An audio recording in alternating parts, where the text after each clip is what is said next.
Greetings YouTube, so this video is going to be an overview of the Light Assault class tactics and role in Planetside 2. The footage was taken from the beta after the beta had stabilized enough to be suitable for filming, but beta is still beta, and the game is nowhere near done. In fact, most of the certifications aren't even in the game yet, but so far from my observations, the class roles, at least for certain classes, have been mostly fleshed out already. One of those is the Light Assault, so that's what this video will be covering. The goal is that by watching this video, you should have a decent idea of how to play the Light Assault class effectively. I would like the video to last, so at present the video will have the word beta in the title. If we reach launch and the video is still valid, then the word beta will be removed from the title. Now, what does a Light Assault do? What is its role? How do you play it as part of a team and actually be useful? Is camping the way to play Light Assault? No. A lot of Light Assault players are tempted to hide in a tree and snipe people, but what are you really accomplishing if that's what you're doing? Sure, you might get a 7-kill streak, but you're not going to call in a killstreak reward in this game, and those kills are not very useful. Step 1 is to detach yourself from Battlefield 3. There are no death tickets in this game. The only logistics related to infantry is how quickly can they respawn and get back to what they were doing.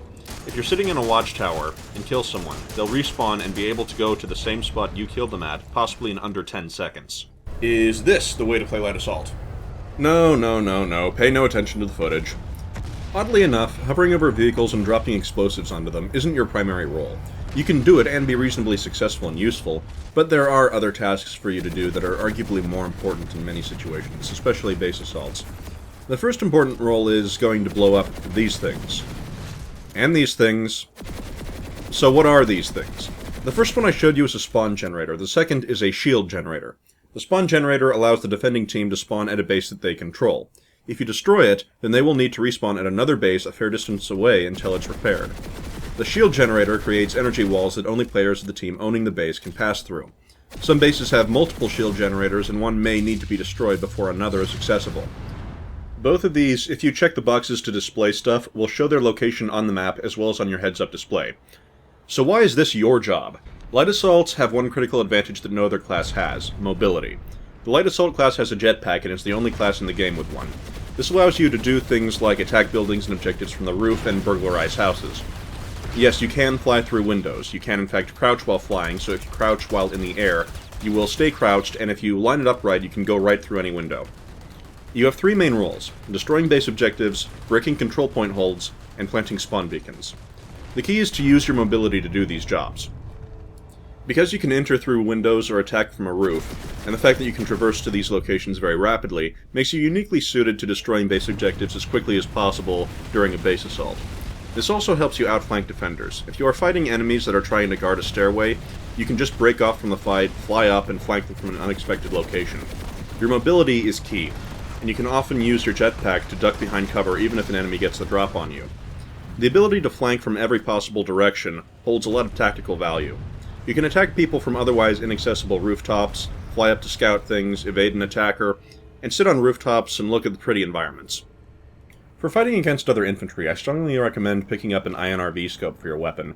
The scope doesn't offer too much magnification, which, if you're trying to kill close-by enemies, is actually more useful than getting a sniper scope, but the crosshair is also nice and suitable for medium range.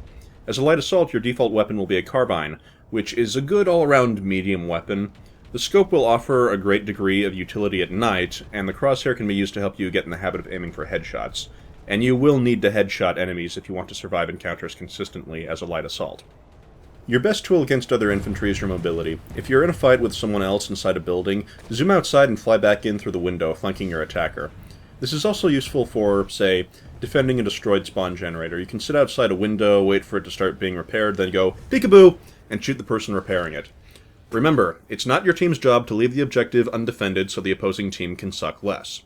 Remember that your best defense and best offense are both encased in your mobility, your ability to get away from enemies and attack them from a direction they don't expect. Your weapon is mediocre, and your survivability is also mediocre in comparison to other classes. This may give people the false impression that Light Assaults are underpowered.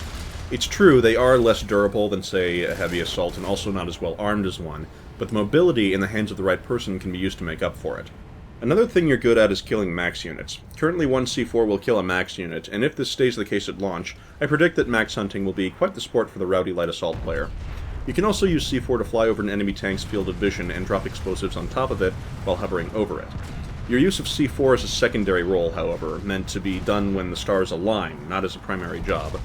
It's more important for you to get to a good location and plant the spawn beacon. The spawn beacon is a tool from the leadership certification tree that allows your squad mates to spawn on top of it and drop pods. The beacon, however, is faction color-coded, very weak, and shoots a gigantic beam of light into the sky to indicate its presence. As such, it is critical that the beacon be planted in a good location. As a light assault, you can access areas that other classes simply cannot reach.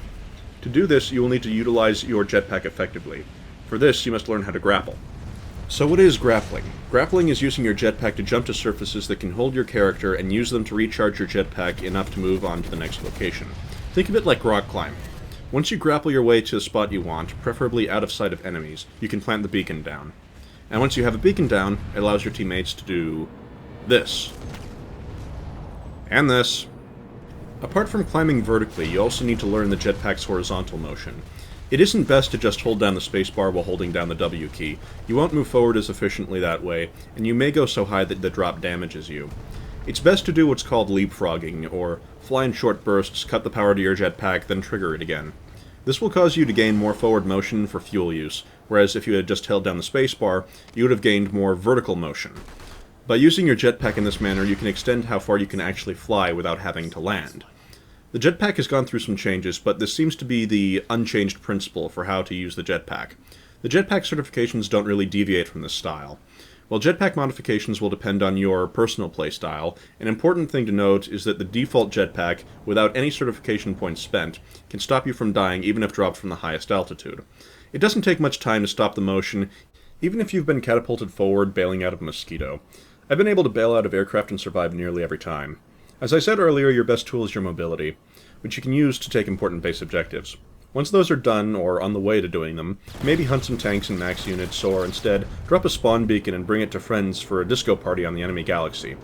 Your mobility allows you to rapidly traverse obstacles and attack from different locations, so your mediocre weapon and armor are not really game-breaking once you master your mobility. Also consider getting a suppressor if you're trying to get a good spawn beacon spot or attack a fortified base. A good light assault can plant a beacon. A great light assault can plant a beacon and blow up the spawn generator and keep it from being repaired for a while. As part of a team, you can plant a beacon in a good spot or help capture a point by outflanking to break the defense. Thank you for watching. Hopefully this information proves useful to the aspiring light assault players out there. And I'll see you next time. Later, YouTube.